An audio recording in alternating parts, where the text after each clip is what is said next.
Secondary sa dehydration at excessive na exposure sa sunlight, tinubuan siya ng maraming bato sa kanyang left kidney. Hindi na kaya ng minimally invasive procedures kung kaya't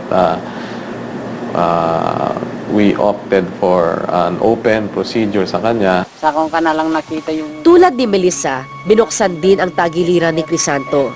Pero ngayon, mahaba at bahagyang sariwang pilat na lamang ang bakas nito.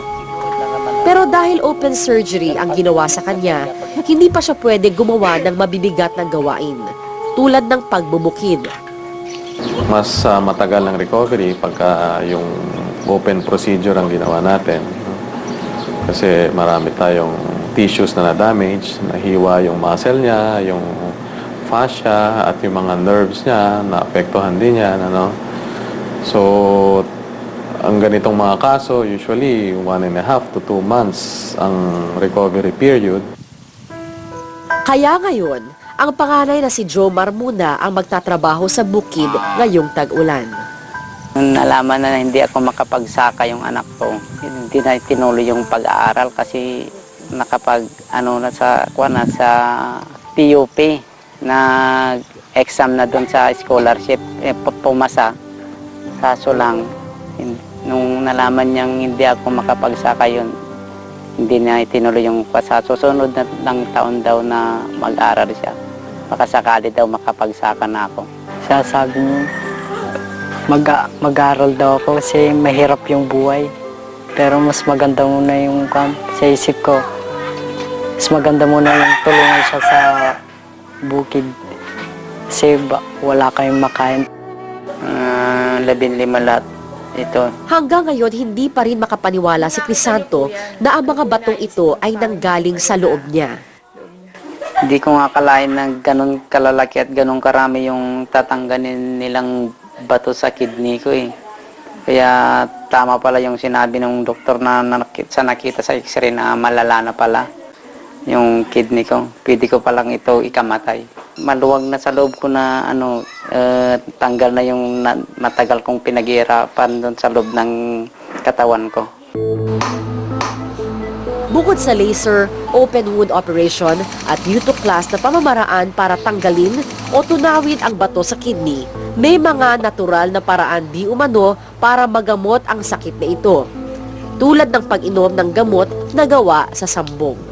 I usually combine yung sambong with the other medical management, like yung meron tayong tinatawag na mga ibang gamot na nakakatulong din sa pagtunaw ng bato.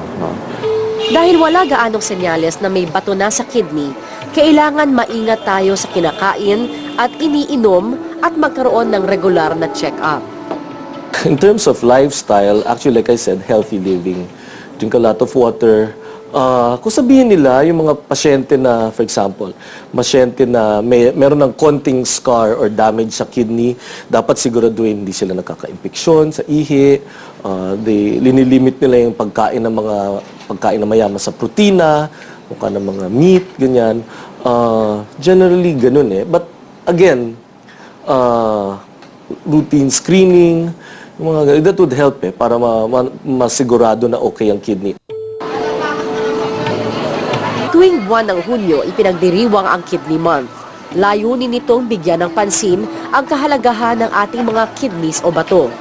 Ang mga sakit kaugnay sa ating mga kidney at kung papaano ito mapangangalagaan ng wasto. 15 years ago, nagkaroon ng Presidential Decree 184, panahon niya ni President Ramos, na ginawang Month of the Kidney ang June.